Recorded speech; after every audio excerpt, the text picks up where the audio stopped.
Un total de 26 empreses mostraran la seva oferta sota la marca Costa Daurada i Terres de l'Ebre en la 23a edició del Saló Internacional del Turisme a Catalunya, que tindrà lloc a Barcelona els dies 4, 5 i 6 d'abril. L'estratègia que seguirà en aquest 2014 és la mateixa que s'ha desenvolupat en els darrers anys, on els diferents agents participants, com ara associacions empresarials, consells comarcals, municipis i empreses com Aquàpolis o PortAventura, desplegaran el seu programa d'activitats d'animació per tal de captar el major nombre possible de clients. Des del Patronat de Turisme de la Diputació de Tarragona es pretén també aprofitar el vessant professional i tècnic del Saló. Aprofitarem d'una forma especial dos elements dels que darrerament els responsables de la Fira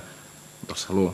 han volgut incentivar d'una forma molt especial, que és les que donen contingut tècnic i professional al certamen. D'una banda, la jornada dels mercats emissors, que aquesta ve desenvolupada per l'Agència Catalana de Turisme i ens permet posar-nos en contacte amb els responsables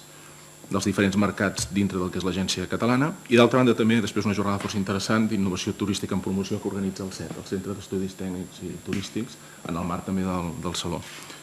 Octavi Bono ha explicat que el mercat català representa el 23% de la demanda turística a la demarcació de Tarragona. El Saló Internacional del Turisme a Catalunya es dirigeix primordialment al consumidor final i durant els 3 dies de l'esdeveniment hi ha una previsió de públic de 30.000 persones. Aquest any s'ha incrementat en nombre de metres quadrats a disposició de la fira i hi haurà un total de 198 empreses, un 14% més que el Saló del 2013.